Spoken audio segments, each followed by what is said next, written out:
going on, everybody? I'm back for episode 4 with Back in the Dugout. I'm your host, Jake Aiello. I'm excited today to introduce our first guest and one of my friends and colleagues here at the University of Maryland, James Gordon. So just, tell people about yourself, James. All right, so first off, thank you for having me on. I've always wanted to kind of get onto a podcast at some point and talk about baseball because I love baseball ever since I was a kid. I'm a huge White Sox fan. I actually got into baseball because I started blogging about the White Sox, and I've just made my way up to college where I've been covering Maryland baseball, which has been really awesome. Done that since freshman year. And last summer, I entered for a Nationals podcast, and I've just really just immersed myself in baseball and trying to get on that track after college, getting into the sports media career. So thank you for having me on, Jake. Looking forward to discussions today. For sure. So first, we're just going to jump right in. We're going to go to In the News, just basic news about the MLB this week. There's a lot of news. I feel like I say that every week. There's more and more news. But it's a sport that the world revolves around. It's a lot of news. There is a lot of news. And we're gonna start out with the first woman to ever coach on field. We got Alyssa Nakken. As I said, she was the first coach on field ever in MLB history. She was the first base coach for the Giants after their first base coach got ejected, but she's normally an assistant coach. Former Sacramento State softball player. She joined the Giants as an intern in 2014, overseeing organization health and wellness initiatives, and she was fully hired in 2020. And it's just another thing, breaking one of those barriers. We had Jackie Robinson Day earlier this week, which is a civil rights barrier that was broken. So we're just happy to see women breaking that barrier, breaking the gender divide, and having a spot, having a job in the MLB. Yeah, I remember about last year, I believe, the Marlins, Kim Ng became the first woman to be general manager. So It's been a lot of recent women kind of breaking glass ceilings in baseball. You really love to see that. Yeah, and I'm pretty sure she worked for the Marlins for a very long time. And as we saw, Alyssa worked for them since 2014, making her way up. So breaking that glass ceiling, like you said. Just great things to see, Absolutely. As MLB is expanding and society, we're getting better. Next, we're going to go to Vlad Jr. I don't know. I just thought it was important to feature him here because I don't think I had him in the young gun part of the show, but I thought it was important. He hit 3 home runs against the Yankees, finished 4 for 4.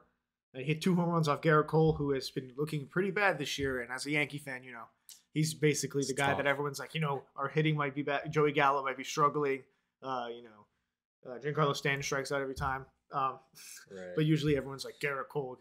So, Vlad is just someone that, it doesn't even matter what pitcher you are. He's going to be Vlad. Vladdy's going to Vladdy. Just hit a couple of home runs each game.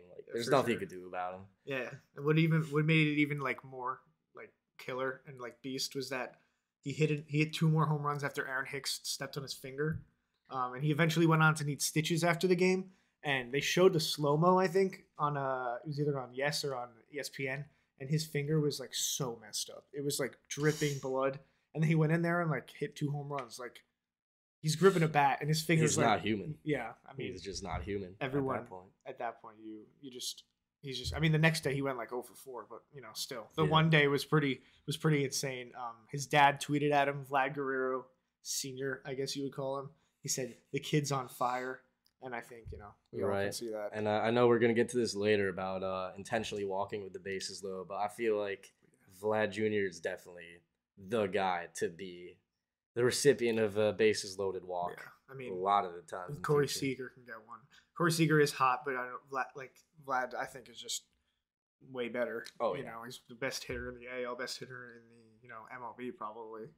Right. Up there with Shohei. And, Marcus Semion's also pretty slow this year, but it's his second 2 home run game, and he's the second youngest player to ever have 2-3 home run games, is what I meant to say. It's better than his dad, but he's also just one of the youngest, best players in the MLB. As I said last year, was just elite at the plate, and now he's playing first base, so he kind of just does his job over at first base, and they really just need him to hit absolute missiles off Garrett Cole.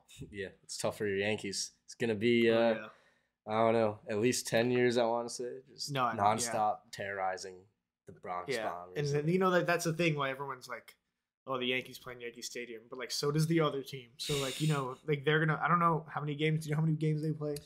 Like each other. 17, I Yeah, believe, roughly. And like half is like away and half is home. So like, what is that, like 8 or 9 games in Yankee Stadium for each division team?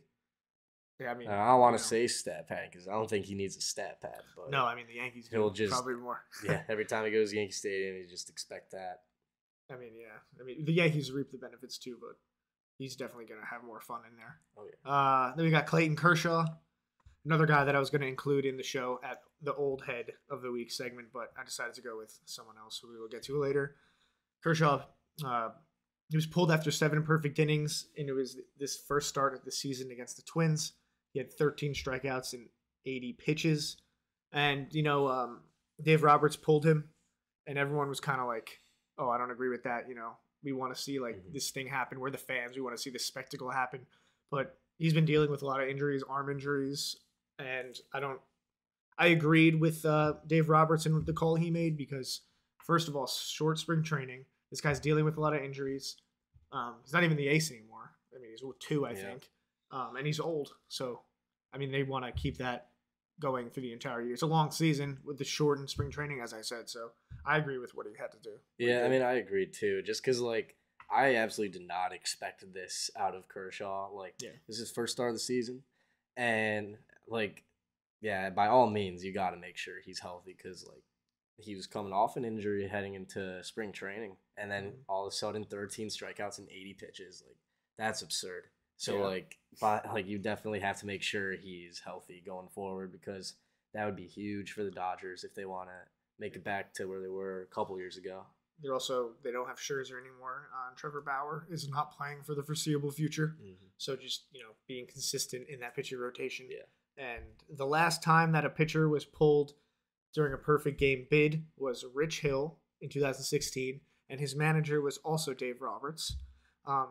And so maybe Dave Roberts, I don't know, he's a coach. He knows what he's doing. Yeah. Rich Hill was also, I think, he's very old now. He was 2016, what is that, 5 years ago? Was still, 6, still, you know, he's getting up there in age. I think both of them were a good idea, but, you know, fans are going to go crazy on Twitter. Yeah, people just want to see the no-hitter or perfect game. Yeah, but, you know, you got to think about, like, the players and, like, where they are in their career, what's happening, you know, the context of what's going on. Because imagine what happens if Kershaw goes down. Yeah, I was going to say. All of a sudden, like, you know, they got Walker Buehler, Dustin May. But, like, without Kershaw, without that veteran presence, that's going to be rough going forward if he's out. So I was going to say, like, if he got hurt, like, everyone would be freaking out at Dave Roberts. Everyone would have been like, why didn't they take him out? Like, it's a very he had a lot fine of pitches. line. It's basically just, you know, what side you want to go for. Like, if it doesn't work, then you get angry. If it does work, then you're fine with it. Whatever. I mean, that's why I said I am fine with what happened. Next, we got Jackie Robinson Day and the naming of Jackie Robinson Way in New York City. So, of course, as I mentioned, we celebrated Jackie Robinson Day on April 15th. It was the 75th anniversary. Players sported the blue 42 uniforms, as they always do. Then we traveled to New York City, where the MLB worked with New York City to temporarily rename 42nd and Broadway Jackie Robinson Way. Of course, the 42nd. There were a lot of former stars there.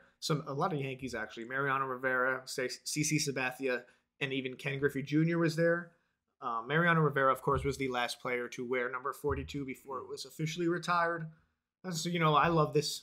We love seeing, you know, them honoring Jackie Robinson. Of course, the incredible things he did for civil rights and baseball, and like he was also a great baseball player. It's not that just he broke the color barrier, which is important. He was a great baseball player. I'm pretty sure he was MVP. So I just thought it was great. I feel like maybe they should have done it sooner, but I thought it was very cool. I mean, yeah, and to add on to that, like as a White Sox fan, like Tim Anderson and Josh Harrison are actually the only African American middle infield combo in the league. And I actually read a really good article from Jesse Rogers on ESPN about how meaningful it was for them to be the only combo like that in the league. And you know, the White Sox as a whole and like Tim Anderson have done a lot of really charitable things for like the South Side of Chicago community for African American youths like getting into baseball, and a lot of that is just inspiration from Jackie Robinson, just the incredible work he's done like as a player and beyond that. Yeah, no, I mean that's incredible. And they're a great middle infield duos. Oh, yeah. Like it's the same thing with Jackie Robinson. They are good figures, good people. They're also great baseball players. Exactly. So it's just well-rounded individuals that are representing the community very well. Back to what you were going to talk about, the intentional walks. Right. We got Corey Seager getting walked with the bases loaded. He is the third player ever to get walked since intentional walks began. I think it was 1955. Angels manager Joe Madden intentionally walked Corey Seager with the bases loaded. I called it the Barry Bonds treatment. I actually made a Instagram reel that I think Corey Seager should get his own Kanye West song because Kanye West has a song called Barry Bonds. And they're basically one and the same at this point. That's a joke, but we'll get to that later. So I said third time someone was walked with the bases loaded. The last time it happened, Joe Madden was the manager of the team that did it to Josh Hamilton. I think it was the Tampa Bay Rays when he was with the Rays. So it was Josh Hamilton. And before that, the Diamondbacks walked Barry Bonds intentionally with the bases loaded in 1998.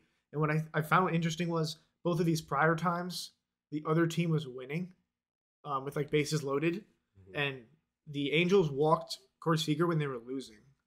So I just found that pretty interesting. Yeah. I don't really know how they kind of came to that decision. I really think Joe Madden really loves to really experiment around just in any aspect as the coach. Like, you know, like being from Chicago and like also following the Cubs. Like he led them to the World Series in 2016, but he's been in the business as a coach like since early 2000s. I believe he was actually with the Angels in the past under Mike Scioscia when they won the World Series in 2002. I forgot about Mike Scioscia. And like ever since he loves to get cute with like defensive alignments, pitching changes. I remember like with the Cubs, he would put a pitcher in the outfield and it would work. Like he would make the pitcher, I believe, like what was his name? Travis Wood, I think. Just a relief pitcher, put him in left field, and he made like a catch against the Ivy at Wrigley. And, you know, just ever since, it works. And it's no surprise to me that Joe Madden's continuing to do this. And, I mean, the Angels ended up winning? They did end up winning. I mean, in the inning, I think they didn't work because their pitcher balked, and then they got walked. They balked in a run anyway, but they did end up winning. So I like what Joe Madden getting Joe cute. Madden's I like playing, him getting cute. He's playing chess. Everyone's playing checkers. Exactly. Just galaxy brain. But Mike Trout did not seem to be too happy because there's a video of him, his live reaction, where he looked utterly confused as to what was happening. Like he missed something. I thought it was pretty funny. As we said, it didn't end up working as they balked in a run. I think they scored another run before that on a base hit. And Corey Seager, he is batting over 290 with 7 RBIs through 8 games, so he's starting off pretty hot. But I don't. Okay, so we're gonna take it one level at a time. I don't even think he's as good as Josh Hamilton. Not yet. Certainly not better than Barry Bonds. But Joe Madden likes to get cute, like you said. I mean, look at the Rangers. Yeah, they got Corey Seager and Marcus Semien. Yeah, not too much beyond that. I believe Mitch Garver was the next batter after the intentional walk, and watching him with the Twins a lot, he had like one really good year in 2019. It's kind of been on the downfall ever since. But I don't know. The Rangers lineup doesn't really bring much, so I guess you could understand Joe Madden's mindset there. He's like the only one that will possibly do anything. Is that what he's saying? Yeah, I guess. But it's very odd.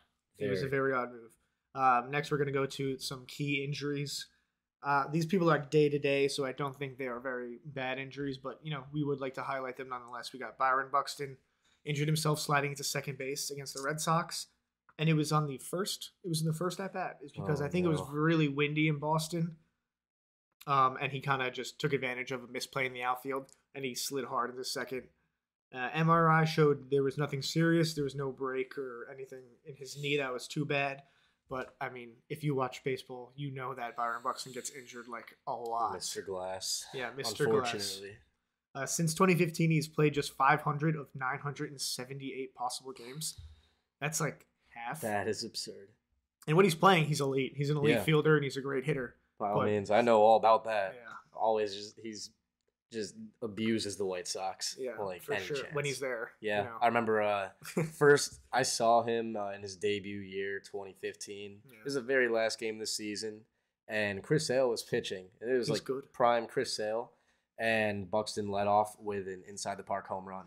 And that's just so demoralizing. Yeah, that was the first time I've seen him play. I'm like, oh, he's gonna be a problem. It's gonna be nice.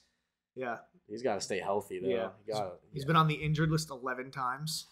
And as we said, he's one of the best outfielders, and he's, Carlos Correa's there this year. So they're looking to do something. Maybe they're predicted to go 500 around there, but Yeah, you never know. If you have Carlos Correa, one of the best hitters, one of the strongest. Maybe automatically one of the best dynamic duos in the league. Yeah, gotta stay healthy. If they stay healthy. Yeah. Right. Next we got Mike Trout. He got injured after taking a pitch off of his left hand. He exited in the 5th inning, and the X-rays came back negative, so he had no broken bones in his hand. And he will be listed as day-to-day, as I said before. Another one of the best outfielders in the league. He's probably, I like to think he's the best baseball player ever. He's player of the generation. Yeah, definitely player of the generation. But, recency bias, I like to think he's the best ever. Yeah. And it's just like Buxton. It's and we have this in our notes here that every year Trout has fallen into some kind of injury, and we just have never really gotten to see a full season of Mike Trout, probably since his MVP year. Yeah. And that's just really unfortunate because at the rate he was going, he certainly would probably cement himself as one of the best all time. I'm pretty sure he still might. Yeah, I'm pretty sure he has one of the best WARs of all time. Oh yeah, he's probably already in Hall of Fame territory. I know the threshold is about 60 WAR. According to Baseball Reference. We love Baseball Reference. We love Baseball Shout out Reference. Baseball Reference. We get a lot of stats. But he's already at that threshold. Yeah. And I remember seeing another White Sox great, Frank Thomas, over 500 homers, Hall of Famer. On the White Sox broadcast, they love doing a player comparison thing. They at the point of Mike Trout's career at his age, he had the same exact numbers as Frank Thomas. So I mean, I hate to extrapolate Frank stats, Thomas is much a bigger power hitter than. Yeah, absolutely. They're still really sick. Extrapolation aside, it's still reasonable to say Trout will get to that territory someday. He's going to be in the Hall of Fame. I mean, even with these injuries. Yeah, even with them. He also is just a New Jersey legend. Shout out New Jersey. Yeah. So next we just got some quick pitcher retirements. Jake Arrieta and Tony Watson retired this week. Watson was an all-star with the Pirates, had his best years there in the early 2010s with a 2.90 career ERA, with 47-29 record. So he was a one-time all-star, had a decent career, decent long career. But then we got you want to describe Jake Arrieta? Jake Arrieta, man, unbelievable. I remember the Cubs got him 2014, I believe, in a pretty low-key trade with Baltimore. It was, I believe the Cubs sent over Andrew Kashner for Jake Arrieta and Pedro Strop, who was also a really good relief pitcher. A lot of people didn't even know he was on the Orioles. Yeah, I don't think. Yeah, and Arrieta was not good with the Orioles by any means. I remember there was that game in 2013 or 12 against the Rangers where Rangers put up I don't know if it was 30 runs. Oh man! I think Josh Hamilton had a couple homers in that game. Jake Arrieta was the starting pitcher in that. He got roped and but then he gets traded to the Cubs and I don't know what happened, but something just clicked and all of a sudden Cy Young. Sometimes just a couple years later, the coaches. I don't know. That's more basketball though. Maybe he just kind of figured it out. Maybe change of scenery sometimes helps. No, it's great. I remember the year he won the Cy Young, 2015. I believe the second half of the season post All-Star break, he had a sub-1 ERA. I think he was 0.6 or 7, and he had a no-hitter too against the Dodgers. Insane. But then he unfortunately kind of went on a decline post for sure. The World Series victory in 2016. And he kind of went to the Phillies, didn't really have a good time there. But I think he had his spotlight for a couple years. And it was really just some of the best pitching that I've seen. Yeah. No, I made a note of whenever I play the show, I look for the old players, and I saw what's his name, Jake Arrieta, and he was a 70 overall. And I'm like, what happened? They did him dirty. What happened to him? because I remember him on the Cubs as well, just being an absolute menace. But we hate to see him go, but he had an awesome career. So congrats to him and Tony Watson. Let's see. So now we're gonna go to bad beats just from some picks I had this week. So I started off very bad and I was very worried about going negative, but then I really, really brought it back together. It's including yesterday and the day before. So I got up to 45 and 44. So we're 1 game positive on the week. It's huge. And I think we're 4 games positive over the 2 weeks. So no more crying, no more memes on Twitter. I did like to make fun of myself because if you're gonna go negative on the picks, you gotta be like, I suck. But we figured it out. So first, just some bad beats. The Rays lost 3 of 4 to Oakland in 1 game. They got absolutely destroyed. Is when Brett Phillips went into pitch. They lost 4-2 in the 3rd game, 6-3 in the 4th game. They got outscored by 15. They swept the Orioles before. The Orioles aren't good, but it was just a horrible series for them. They're looking pretty bad. It's a weird start for them. Yeah. Everyone in the AL East pretty much is having not a great start. Right. I figured those teams would beat each other up anyway, but against the A's after they trade away half the team, that's a brutal look. It's just Brendan Lau and Arozarena are not looking great. And Yandy Diaz as well is batting around 200. It's G-Man Choi is like the only hot spot of that team, and we'll get to him at the end. We got. I was saying my Thursday was absolutely horrible. I was 2-8. Oakland beat the Rays. White Sox took an L. Yeah, that's sad for you as well. Sad for both of us. Yeah. Pirates exploded for 9 runs, which I did not see coming. Atlanta got blown out. I had Atlanta, I held them way higher in the beginning of the year. I feel like a lot of people did, just looking at their odds. Right. And they are not looking very good. Once Acuna comes back, I feel like that'll change. But, they're struggling right now. Yeah, for sure. And then the Rockies, they lost to the Cubs. So I didn't bet on the Rockies initially, or put my pick on the Rockies initially. And then I started to this week. And then I think one of the first games I bet on them, or put my pick on them, they lost to the Cubs. But I still think they're great. The Chris Bryant revenge game did not work. No, but he's looking very good. So is CJ Crone. He's leading the league in home runs right now. He's got 5. They're looking very good going forwards for the pick. So I think I picked them yesterday and today. And they won yesterday, and I think they're going to win today. And then we're going to go to my team. We're going to go to the Yankees. Oh, no. They dropped 2 to the Orioles. In parentheses, I had Chapman because I was going to be like, I wrote this at the point when they only lost 1. And I was like, oh, it's Chapman's fault. And then they got blown. Then they lost 5-0 in the next game. Yeah, it's not a Chapman problem anymore. So that's just a team problem. And, they got shut out. And it was just, it's a horrible look. The Orioles are not good. I'm sorry. They are not good. Their pitching is very not good. Cedric Mullins, Ryan Mountcastle, they're pretty good. But, I don't know. You shouldn't be losing to They're deep in that rebuild. Yeah.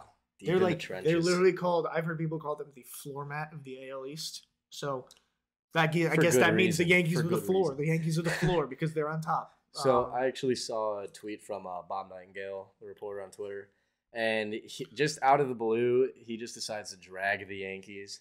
He just puts out that combined the Red Sox, Rays, and Blue Jays have just absolutely demolished the O's in the past 2 seasons, and then the Yankees are barely over 500. Yeah, I think I saw that too. They're it's 16 and 13. I think going back to somewhere around last year or something. It was 4 or 5 games over. I did see that actually on Twitter, and I was like, that was before the second game, I think, or maybe it was after. But I was picking the Yankees to win because I was like, they're not going to lose 2 in a row. Certainly and then they lost, and then I was very sad. And it's just a lot of Yankees fans, a lot of people in my town where they're Yankees fans. All my friends' dads, they're like, you know what? I'm not a Yankee fan anymore. I'm just a baseball fan. Taking his fandom to the Orioles. Yeah.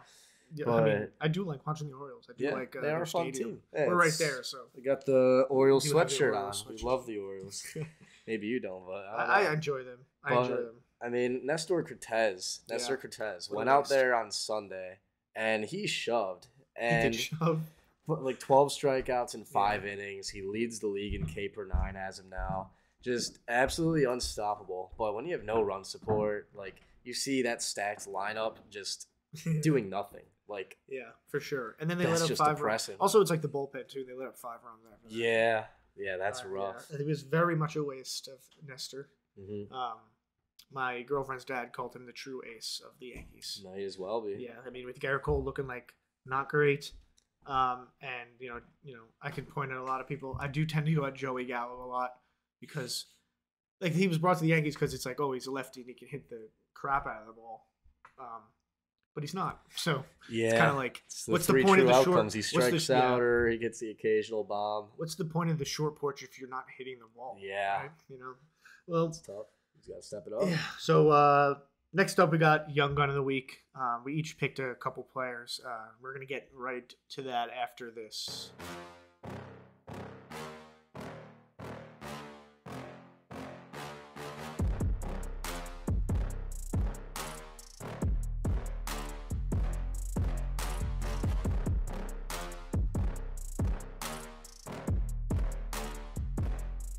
All right, guys, so we're back. We're jumping right into Young Gun of the Week. We got 3.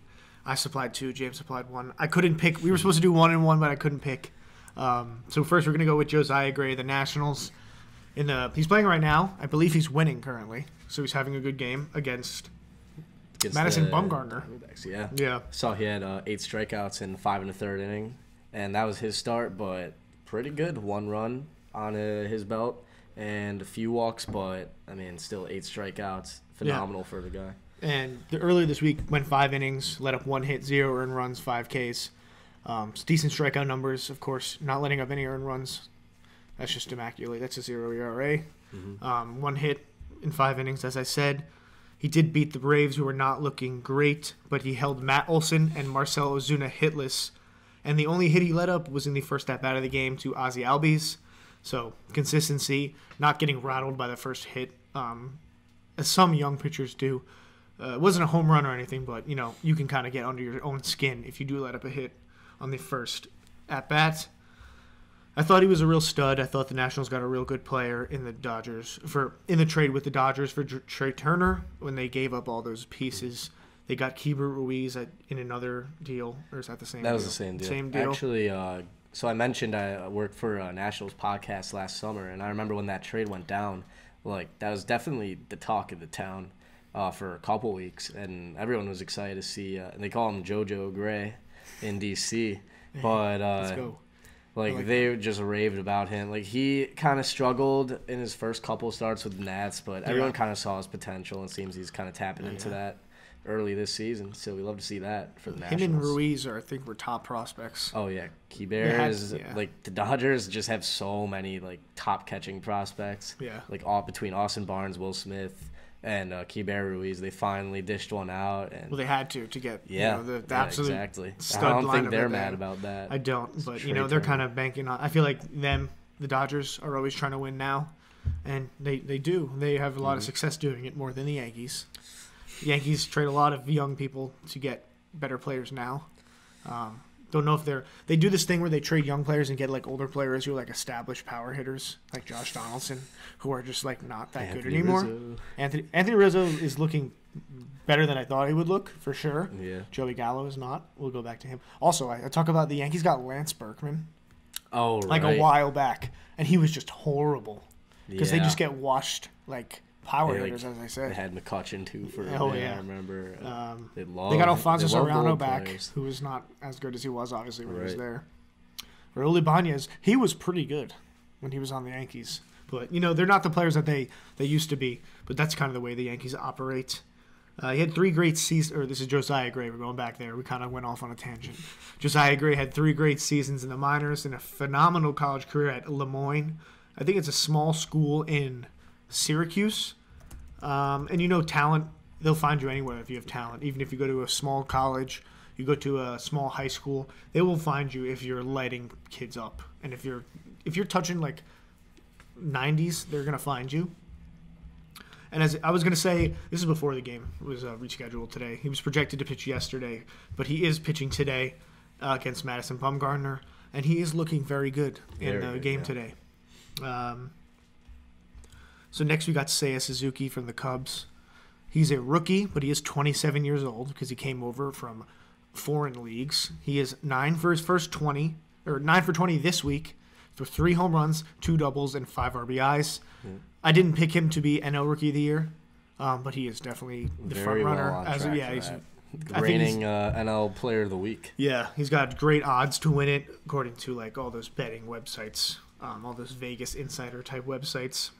He's helping the Cubs exceed their expectations because they weren't expected to do much, but they are looking very good right now. And I was saying before we started recording, like, I wouldn't say they're necessarily gonna be in the wild card game or a wild card team, but they are like the biggest wild card team I could see like this season, just because it's going back to last season. Like, they had a couple surprise players start contributing, like Pat Wisdom and Frank Schwindel.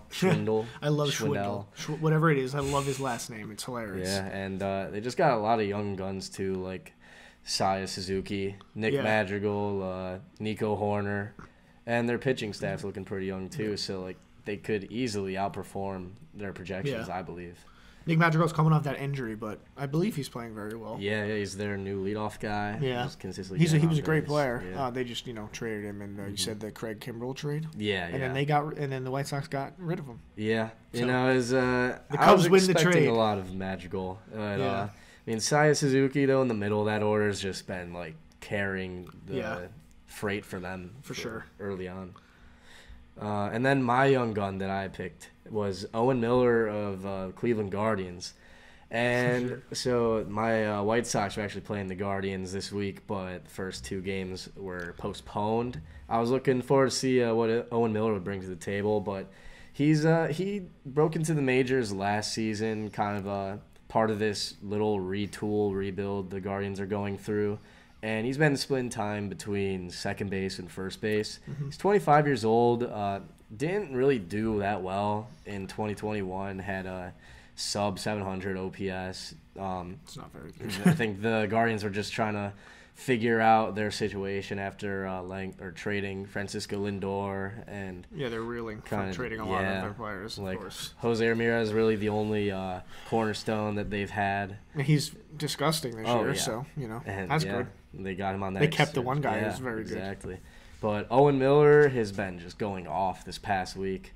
And like I said, between second base, first base, he's splitting time with Andre Jimenez from the Mets, who they got in the Lindor trade. But this past week, he really went off. He had a 500 batting average, and his OPS was almost 1,600 in 26 plate appearances. And he raked against the Reds in their series, had 2 home runs in one game last Wednesday, and he had 11 total hits in a 5-game span last week between there's a makeup game against the Royals, a few against the Reds, and this past weekend against the Giants. Kind of cooled off Saturday and Sunday, but overall, I mean, if he continues at this pace, like, maybe the Guardians have found their answer on the right side of the infield.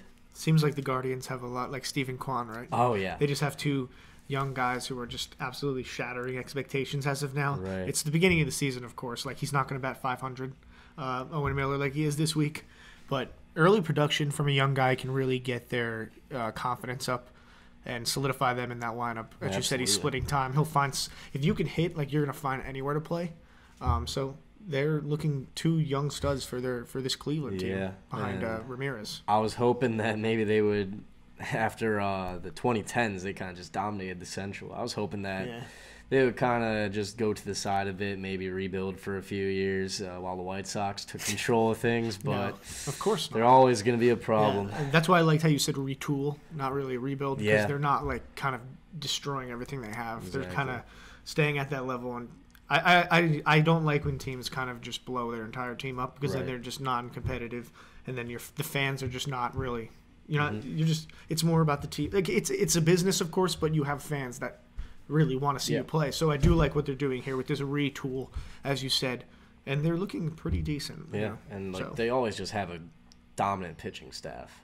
Yeah. So I don't see them going away anytime soon. Yeah, and I'm happy for them, because they're beating up on the White Sox. We all suffer together. We'll see. Misery loves company over here. So. All right. Next, we're going to go to Old Head of the Week. We got some old pitchers, old hitters, some people that you remember from your childhood. So we'll be right back with that.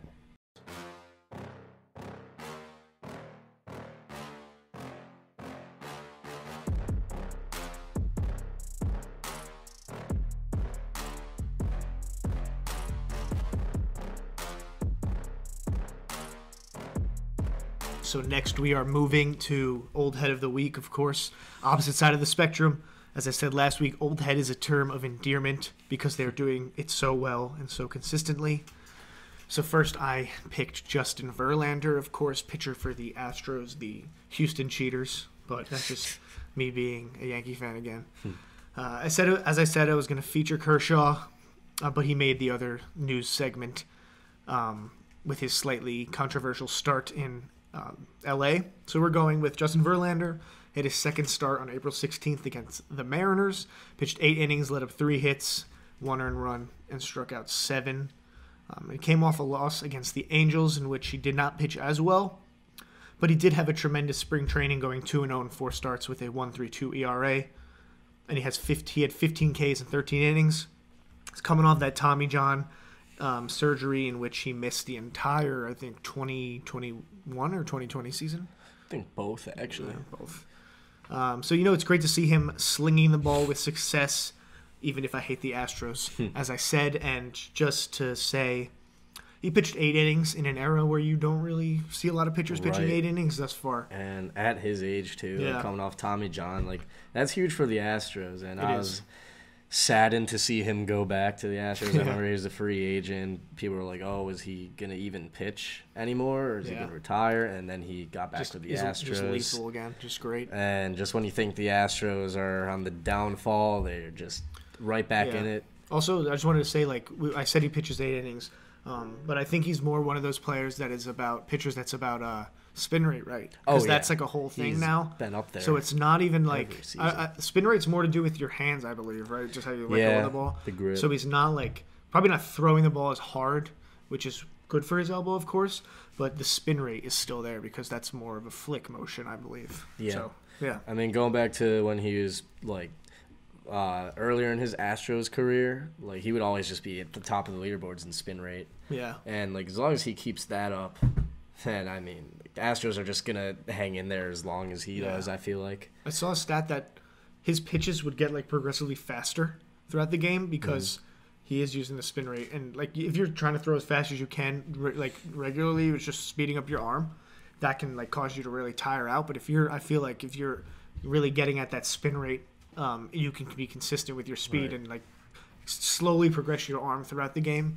So I thought that was pretty cool for Justin Verlander being a 2000s MLB fan when he was with the Tigers. Yeah, sadly. Sadly again. Another 2000s era fan favorite, MLB fan favorite that we're taking a look at this week is Albert Pujols. He's always making the news. Oh yeah, and. In his, I think everyone was kind of waiting for his first home run back in the Cardinals uniform, and he hasn't hit one before this season. His last home run as a Cardinal was September 22nd, 2011, before he went to the Angels. Such a long time ago. Over a decade ago. It was crazy to think that. And this past week, I mean, his role with the Cardinals has just been lowered to just designated hitter, and he's only actually played in 4 games. I think he only plays against lefties. Yeah, that would make sense. And he's played just 4 games, and 3 games this past week though, and he homered twice. And that first home run back in the Cards uniform inevitably came, and like I said, everyone was just waiting for that moment, and it delivered. Absolutely delivered. And there was a solo home run against Kansas City. Went 3 for 4 that day. And Kansas City's not good. Yeah, Kansas City struggling. They're good for one thing, and that's getting Albert Pujols another home run. Exactly. Love Kansas City for that. And then against Milwaukee, had a big 3-run home run. The Cardinals lost that game, but it was still it kept them in there. It shows that he's still giving them productive at-bats. He's not a hindrance on defense anymore in his old age at first base. Yeah, he's blessed with the new DH rule. That's what I said, I think, in an earlier show. He's got a whole nother league, or the NL, I'm saying, another whole half of the MLB where he can now just swing the bat. Could just rake. Yeah. And overall, in the games that he played past week, he was hitting 500, which just shows that he, even I believe he's 42 years old. Very old. Very. That's why he's the old head. He is the old head. But he's still being productive, and that 3-run homer that came against Milwaukee a few days ago was the 681st of his career. So I believe, honestly, at this rate, that he could very well reach that 700 mark this season. I don't know if you can, but I would like to see that happen. I would love to see that. I think, It's just unless you're a Cubs fan or it's something. just such a great number, 700. I don't know. Yeah, I mean, I think he's already a first ballot Hall of Famer regardless. For sure. He's one of the best hitters of all time. Yeah, 700 club is just the most exclusive, of course. Yeah. So, I mean, that's all we got for the old heads. So we're going to move next to the surprise of the week. We got Ji-Man Choi, who I referenced before. I'm kind of spoiling it, but and Nolan Arenado. So we'll be right back.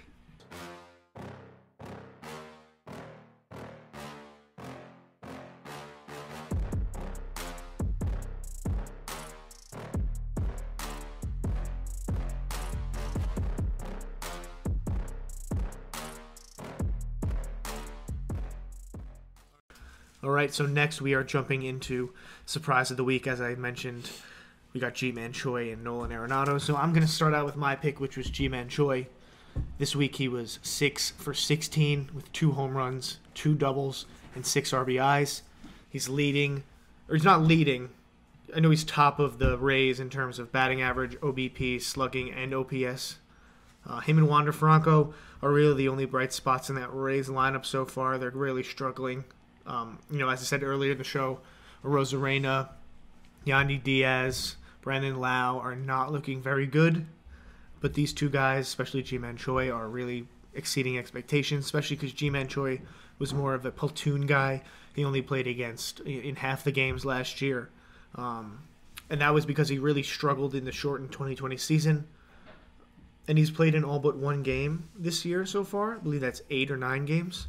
And he's looking very good, and he's raking, and he's top of the league in a lot of hitting statistics, so I just wanted to give him a shout-out on a team that is really not doing anything so far this year in the AL East. Right. Yeah, it's hard to imagine where they'd be without him because they're already struggling pretty bad. Without him, I mean, they may as well just be in the gutter with the Yankees in the division. Don't get me started. But at least they have, young guys, right? I don't know. I don't think Ji-Man Choi's too young, but he's younger than Josh Donaldson. Yeah. So they have some young guys doing things that, they expected, or maybe doing more than they expected. The Rays love to be hip with the youth. The Rays love to have people that no one really knows about do really well. Mm-hmm. And they tend to trade away people before they give them big money, like Austin Meadows. And so they'll probably trade away Ji-Man Choi before they can give him more maybe the Yankees will get him in his I think he was on the Yankees. Days. Yeah, he was. He was on the Yankees a couple of years back. But didn't really play much, so we'll take him back. Maybe, yeah. For sure. Now, moving on to my pick, Nolan Arenado. It's his second year with the Cardinals, and I think he's still trying to prove himself ever since leaving Colorado because his as phenomenal as he was with the Rockies, everyone's always going to hold it against him. Oh, Coors. He just benefited from that playing there for half of his career. And, I mean, last year, he did struggle. He did have an above 800 OPS, but it was just nowhere near the MVP caliber levels he would be putting up in Colorado. But this year so far, 30 at-bats into the season, it looks like he might finally be proving himself outside of Coors. And he's second in the NL with home runs, actually second in the whole league in home runs with 4. And he's put together 1,500 OPS already. And he's kind of been leading the Cardinals so far. And otherwise, just like the Rays, there have only been a couple real contributors to their lineup. And while the Cardinals, they've been performing pretty well. They're 5-3, I think, going into this week. Their lineup's kind of been struggling for the most part outside of Arenado. And then, of course, Pujols, as mentioned earlier, has been contributing a bit. Let's go, baby. And a couple other guys like Tommy Edman. Even Goldschmidt's struggling. It's hard to see them hitting well without him doing well. Yeah. But Arenado's really been carrying the freight so far. For sure. And you're going to get a platinum glove in Arenado. Yeah, exactly. Obviously. But, just him hitting like he did hit in Colorado is really where you're going to get that value out of him. Exactly, yeah. So it's really good to see him performing well. Okay. So next we're going to go to social media moment of the week. So we got some funny moments that are coming up after this.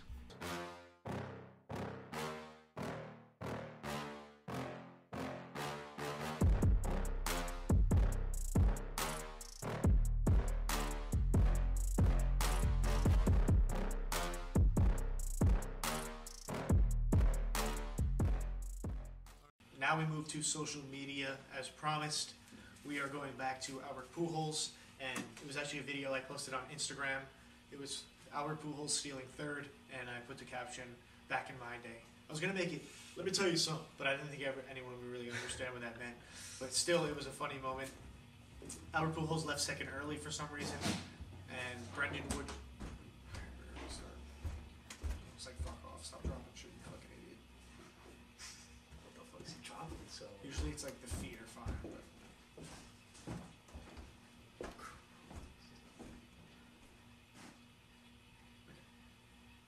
So as promised, we are now moving to social media moment of the week. I picked another Albert Pujols moment, and it was a video of Albert Pujols stealing third on Brandon Woodruff of the Milwaukee Brewers. I posted a video of it on my Instagram and Instagram Reel actually, and it had the caption of "Back in my day." I was gonna make it say like, "Let me tell you something," but like I feel like people wouldn't really understand that. But anyway, it was a funny moment that I had to make a meme out of. Yeah, so he left second early. I don't know why he left second early. I think that everyone was kind of confused. I think maybe he didn't think Woodruff was giving him like a good enough a look at second, so he thought he could get a good jump.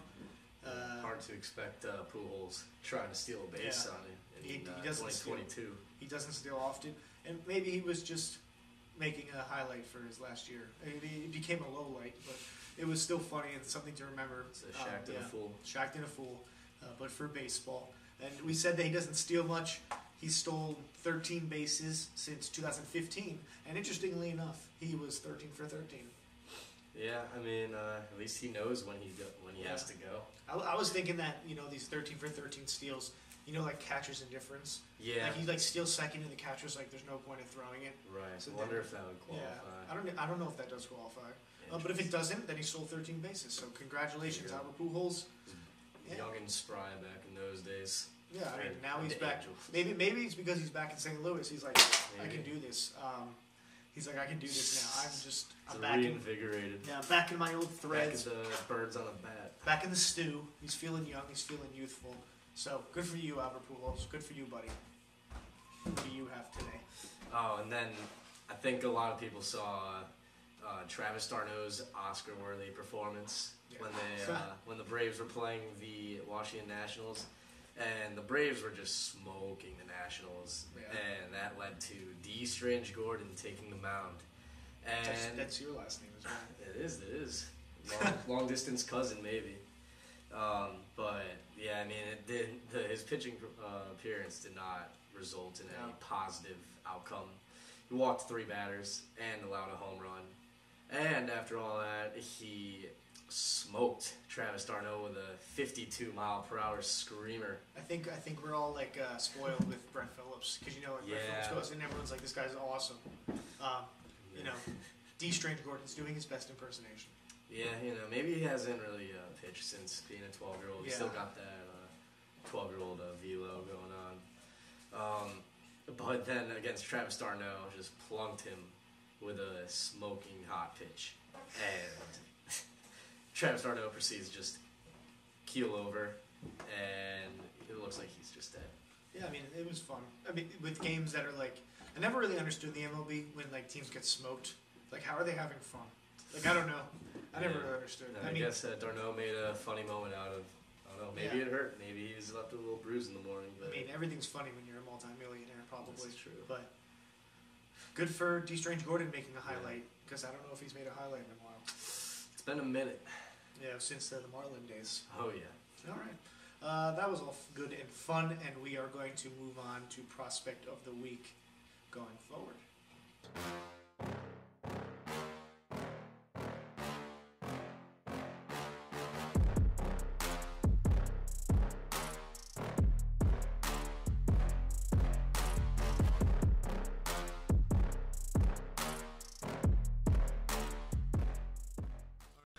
We now go to Prospect of the Week.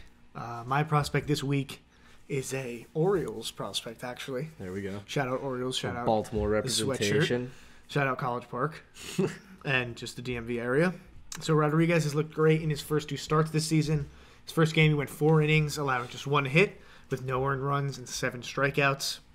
Second game, he allowed a little more production from the other team. Went 5 innings, allowing 4 hits, allowed a home run, but only allowed 2 earned runs in one more inning of work, in which he struck out 8. So he's got an ERA of exactly 2 right now, letting up those 2 runs across 9 innings. Top pitching prospect for the Orioles, their second prospect overall behind Adley Rutschman, who was slowed down with an injury earlier this year, but making a comeback. And he's the top pitching prospect overall in the MLB at number 6. He's shown consistency coming from rookie ball all the way up to AAA this year. Minimizes that long ball despite letting up that long ball I referenced earlier. And I wrote, as long as he minimizes the long ball, he can beat the Yankees. And then after that, I wrote, he strikes out a lot of guys too, so then he can beat the Yankees. He pretty much will just shut down the Yankees if he can not let up home runs and strike people out. So there you go. Yeah. And hopefully see him up soon. I mean, I think he's better than a lot of the Orioles rotation guys, and they're all like around 30 years old, so he definitely has more potential. They probably just want to see him perform a little bit longer in AAA before bringing him up. But I think he looks very good as of now, so I'm excited to see what he does next coming up. Exactly, yeah. Plenty of young pitching studs in the Orioles farm system, and I mean, I don't know if hopefully they don't try to mess around with like service time manipulation, but I think recently we've seen a lot of these top prospects get called up kind of regardless before the majors even started, which is a big change from the few years before. I guess maybe that's because of the new collective bargaining agreement. But hopefully see Grayson up soon because I'm sure he'll be electric to watch. Yeah. Especially against the Yankees. Yeah, and I mean, one of the more electric things on the Orioles as well. So if we're going to put down the Yankees, we're putting down the Orioles. There we go. And speaking of the Yankees, the prospect that I chose to highlight this week was Anthony Volpe, the shortstop prospect for the Yankees. And possibly besides Jason Dominguez, I think that's how you pronounce it. Jason Dominguez. Yeah. Besides him might be the other guy that might be the next Yankees legend per se. Wow. He's going there. Yeah, I'm going there. And obviously he's just a prospect. It's giving him the Zion Williamson treatment. Generational. But he is the 8th overall prospect in the majors. He's the Yankees' top prospect as of now. And to start the season, kind of struggled. He went 0 for 0 for 12 early in the week. And you're giving him the Zion treatment right now. I am. I've heard so much about him, but he displayed that in the weekend. He did go 2 for 8 with a walk, so nothing like that. Nothing to really write home about, but shows that maybe he's kind of heating up, maybe preheating the oven, and he's gonna start raking soon. But he was raking. He's gonna put the lasagna in soon. Oh yeah, just getting it heated up. Exactly. He's raking as of Sunday because he hit a grand slam in the last game he played. Yeah. And I think in an otherwise disappointing weekend for Yankees fans, that's certainly something to look at as a bright spot. And who knows when Volpe will make it into the majors, but with I know Gleyber Torres hasn't really gotten many shortstop reps. He's been more second base this season, and Isaiah Kiner-Falefa, as much as I thought he would be a good piece for the Yankees, like defensively. No, yeah, I agree. He kind of hasn't been looking like the answer that they needed early on. Maybe that changes, but at this rate, maybe we'll see Volpe up. I think like Derek Jeter also is kind of a curse because like anyone who comes, even though Derek Jeter was not a great defensive shortstop, he was the captain and a good hitter, great hitter. I think like just having him for so many years, like people really didn't like Didi, even though Didi was a very good, no, they're spoiled shortstop. Gleyber, people want Gleyber to be something that he might not be after because he had that good shortened season, but once the sample size grew larger, he really hasn't performed where they want him to. And Kiner-Falefa, as you say, he's a good defensive shortstop. And he had a career year last year hitting, but I don't really think he's the guy either. So I do like Anthony Volpe. Anthony Volpe actually went to high school with a bunch of my friends at Del Barton. He's really good. That Del Barton baseball team, I think, was like voted the best sports team in New Jersey. Wow. His senior year. Shout out Del Barton. Peter Dinklage also went there. The guy from Game of Thrones. Yeah, but I've heard a lot about Anthony Volpe and Jason Dominguez. Yeah.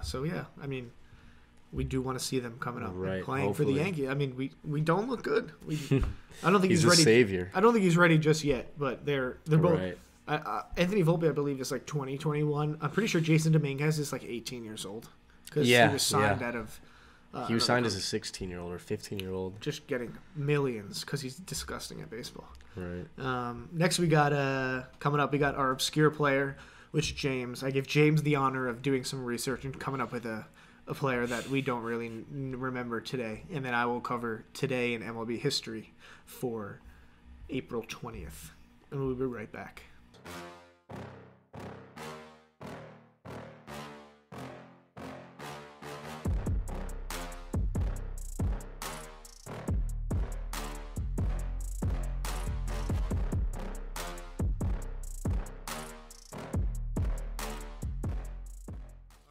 Coming up, we got our obscure player, and James is going to take it away and talk about Bob Elliott for us. Yep, so Bob Elliott, as obscure as it gets, but he was actually quite the stud back in the 1940s and 50s. He was born in 1916, and he was a 7-time All-Star. Played from 1939 to 1951, pretty long career. And he began with the Pittsburgh Pirates, and spent about 7 years there, and then went to Boston Braves, where he really kind of exploded, like career-wise. He was the 1947 MVP, and just a year later, he got a record that still holds today, because the Boston Braves are now the Atlanta Braves, and he owns the single-season record for most walks by a player. And that was in 1948. And in today's game, like OBP's everything. So exactly. And that was compared to just 57 strikeouts. So he walked more than double his strikeouts. And that's something that we definitely will probably never see again, just because it's either strikeout or home run these days. Yeah. And outside his 1947 MVP, also just got MVP votes in 7 different years. So he was consistently getting massive amount of walks, and beyond his years with the Boston Braves, spent a couple years between New York Giants, now the San Francisco Giants, St. Louis Browns, and the Chicago White Sox. Actually, Chicago White Sox, the only team that have the same name. Exactly, because they're old. Because we are old and not creative at all. Not at all. But. Yeah, he kind of split like 1953 between the Browns and the White Sox, so I wouldn't consider him a White Sox legend per se, as I like to throw that term around, players who've spent more than a year with the White Sox. But unfortunately, his life ended a bit too soon. 1966, passed away due to a ruptured vein in his windpipe. That sounds very graphic. Very, very graphic, I don't even know very how sad. Happened. Yeah. But he was eventually inducted into the Boston Braves Hall of Fame, and overall in his career, put up a 289 batting average with a 375 career on base and 440 slugging, so above average OPS. And his career baseball reference WAR was 51, so not necessarily at that 60 WAR Hall of Fame threshold I was talking about earlier, but he was an above-average player, spent a while in the league, had a little over 2,000 hits, 170 homers, and ended up in the Braves Hall of Fame. So, although he's obscure, also a very good player. He was a very good player, and my favorite part of the research we did on him is that his nickname was Mr. Team, and I don't really understand. I think he got the nickname when he was on the Braves, the Boston Braves. Yeah, that's what I read. But I don't really know what it means. We were joking that people couldn't think of a creative name at that point, so they're like, hey, there's like teams and stuff. So he's just the Mr. Team guy. Everyone else had a nickname but him, so they're like, Mr. Baseball all right, Team. We'll just think of something random to make him feel good. Mr. Sports Word is his nickname. Mr. Sport Word guy. All right, so now we're going to go to today in history. We're going back to 1912 to begin. We're going with the first game in Fenway Park with the Boston Red Sox, which is that was after the Boston Braves, or that was before. They were switching around a lot. Oh my God! Yeah. MLB history and the names are actually kind of crazy. Yeah, actually, fun fact for sorry to interrupt, but this Baltimore Orioles sweatshirt says 1901, and they were the Orioles back in 1901, but they are actually now today's New York Yankees. Very fun fact I information feel right like the there. Yankees are coming up all. I feel like it's just like a slap in the face at this point. But yeah, so the first game at Fenway, the three previous attempts were rained out because you know that New England weather is awesome. The game went to extra innings, and they beat the New York Highlanders. And apparently the Highlanders then became the Yankees. I don't know. Crazy, yeah. So many things are happening with all these team names. Tris Speaker got the game-winning RBI, and 27,000 fans came to watch in Fenway Park. And it was just cool to see, you know, this is obviously one of the most historic stadiums, and to see it began with this rivalry that is now, you know, so strong today, even though both of them are not looking pretty hot right now. One of the most illustrious teams, you know, organizations ever in sports. Mm-hmm. And I wrote that probably the fans back then were probably as rude and offensive as they are today. Possibly more. Yeah, possibly. I mean, imagine. like, because they thought some really bad things back then in the past. They probably were at each other's necks just being horrible people. Yeah. And also, fun fact, Tigers also opened up their stadium, Navin Field. And that would go on to become Tiger Stadium, which closed in 2009. So, yeah, just not as, you know, illustrious as Fenway, but just another stadium opening. You can take the Wrigley one. Yeah, and speaking of old stadiums, 1916, Wrigley Field had its first home game in Chicago. And that stadium, like Fenway, still here today. And although, like, not a huge fan of it, just because depending on where you sit, you might have a giant column in your face. It's like Fenway Park as well. Something with those old stadiums, they did not care about the fans at all. I don't care. But the bleacher experience is certainly, like, one of the best baseball experiences one could get. Yeah. And, in fact, like, they recently, I think it was 2 years ago, they named Wrigley Field a federal landmark. I feel like that should have been done earlier. Oh, yeah, absolutely. But that's cool. But, yeah, you love to see that. And in 1916, the very first game, it used to be Weigman Park. I think I said that right. Yeah, I think you did, yeah. That's a funny name. And then they renamed it 10 years later to Wrigley Field. But it only sat 14,000 people, and they had 20,000 in attendance. Yeah, they were overpacked. Very overpacked. And it's just incredible to me that it stood in the same Wrigleyville neighborhood ever since it was built. And literally you walk a block away, and it's just like a neighborhood, like a residential area. I feel like that's Fenway, too. It's just Fenway's like in the middle. There's just, like, Yankee Stadium's kind of the same thing, but it's much bigger. Yeah. But unfortunately, these days, their ownership, the Ricketts, they are, like, really trying to, I know they've, like, gentrified the area a lot, kind of rebuilt it all. Like, they've legit just bought out the land around Wrigley Field and kind of, like, torn down stuff and built up, building, like restaurants just and stuff. Corporate stuff. Yeah. So it's kind of sad to see today the outside part of the stadium kind of changing. But it's still just, I think, I haven't been to Fenway myself, but I've been to Wrigley many, many times. And it's definitely a top 5 stadium experience that I've experienced. Okay, yeah, interesting. Oh, they also had a bear cub at the old game. At the first game, it was a pet of J. Ogden Armour, who was a partial owner.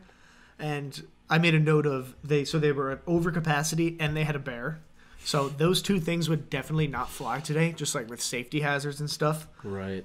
Bear might cause some issues. Just liabilities and like being liable for, like, number one, like someone gets hurt when it's like too packed, and number two, like a bear, you get mauled by a bear. I feel like that's not fun. You do not. The team not does part not of the fan want to experience there. The team does not want to pay for that. They don't have the risk plan for that to happen. But the Cubs did end up winning the game of a Vic Sayer sac fly to bring in the winning run in the 11th inning against the Cincinnati Reds.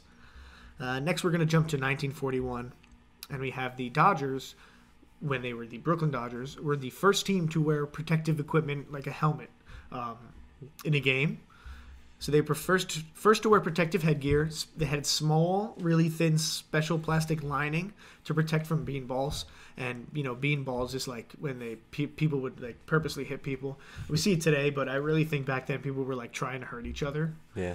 Because no D. Strange Gordon. back in those days. No, like none of that stuff. Very hyper competitive and like not really, as we saw before, no real concern for safety. Yeah. No. And because there was something called the Beanball Wars, which I was interested to find out in 1940, where like multiple players were hospitalized because people were throwing at each other's like heads and stuff. Jesus. Billy Jurgis and Joe Medwick were hospitalized in 1941. And this lining, you know, while it was something new and something else, it was very minimal and very thin, nothing compared to what we see today. And most players still didn't want to use them. Wow. I mean, I guess it's just like baseball is a very traditional sport. We saw in other sports like people didn't, like hockey players didn't wear like face protection. Football players used to wear like the pigskin or no helmets. Yeah. Not as much basketball because they don't really wear anything.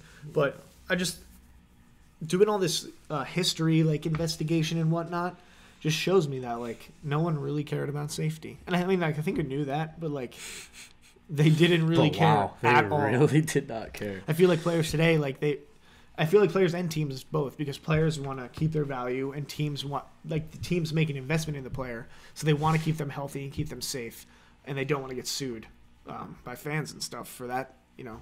So I feel like they really care about safety.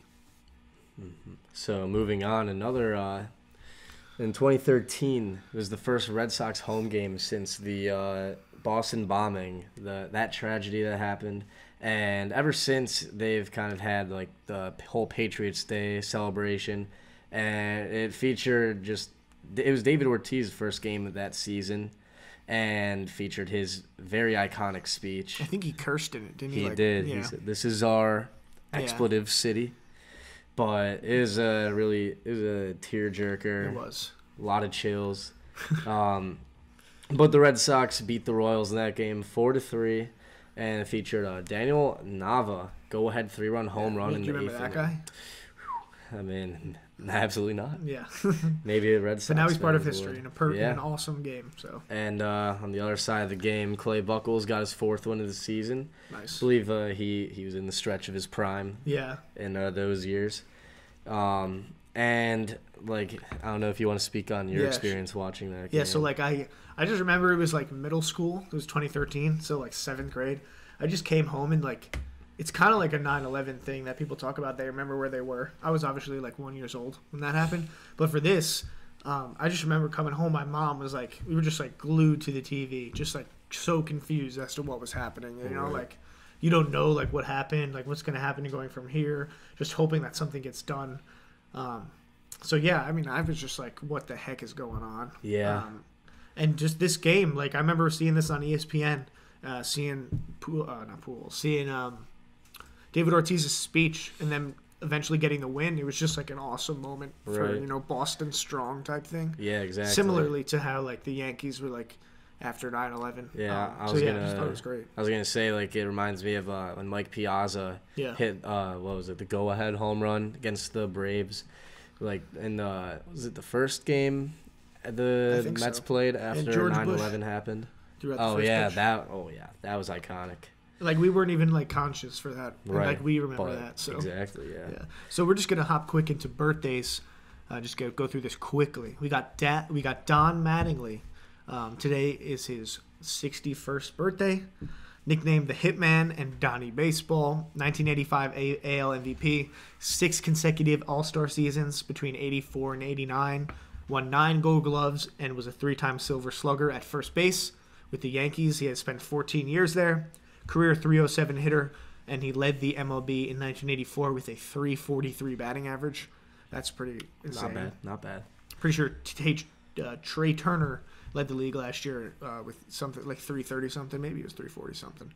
But he finished his career with over 2,000 hits, over 200 home runs, and over 1,000 RBIs. He was never voted into the MLB Hall of Fame after his 15 years of eligibility, but he is enshrined at Monument Park in the old Yankee Stadium and the new Yankee Stadium. Went on to be a hitting coach for the Yankees and Dodgers, then became the Dodgers manager, and now serves as the Marlins manager since 2016. And I believe he hired Barry Bonds to be his hitting coach. The hitting coach, yeah. And this is a fun story. My brother actually wore number 23 when he played youth baseball because my brother was a very good fielder. He was more of a contact hitter, not a big power hitter, but a very sure-handed fielder, very quick hands and stuff. So he really embodied and he enjoyed representing Don Mattingly and his fielding presence. Big Donnie baseball enthusiast. Yeah, he was. Wasn't a first baseman though, but he did like the number. Yeah, he was there in spirit. He was there in spirit. But and then moving on, Brandon Belt, Giants first baseman. It's his 33rd birthday. And fun fact, he has a couple of interesting nicknames. Yeah. We have Baby Giraffe and Sparky. Yeah. And honestly, I feel like I've heard of Baby Giraffe before. I've never heard of it, but he looks like one. So I actually think it's because he has a giraffe. Wait, he owns one? I'm positive. I mean, I could look it up. Yeah, but, I'll continue, and you look it up. Yeah, so he also nicknamed Sparky, as you said. First baseman for the Giants. He's played there since 2011, drafted in the 5th round in the 2009 amateur draft. And, there's a simple Google search, Brandon Belt giraffe, and first thing that comes up is Brandon Belt and a baby giraffe. Oh, well, it says... It's some wholesome... I don't think it's a pet, but... Oh, yeah, I think they named it after him. Yeah, that's interesting. That is true. I was going to say, I don't think it's legal to own a giraffe. No, probably not but the in zoo, San Francisco. Probably, yeah. Or wherever he lives. Yeah, that's interesting. He was a one-time All-Star 2016, two-time World Series champion in 2012 and 2014, and he was a big part of the surprise 2021 Giants team, hitting .274 with an OPS over .975 with almost 30 home runs. And this year he's hitting .345 through 7 games with 3 home runs and 7 RBIs. He's starting out hot while his team has looked, not as promising as last year, but it's more expected. And I think he's very underrated. Yeah, no, I like him and Brandon Crawford. All those older Giants players are kind of having resurgences. Yeah, Evan Longoria. Evan Longoria just wasn't a thing for a couple of years. 2013 All-Star team right there. That's for sure. You can take the next one too. So I think Yankees starting catcher he is the these starting days. catcher now. Kyle Higashioka, Garrett Cole's personal catcher for the past couple of years. 32 years old. And he was a long-time Yankee, as it turns out, going back to 2008. He was drafted in the 7th round, and he spent handfuls of years in each level of the minors before making it to the Yankees in 2017.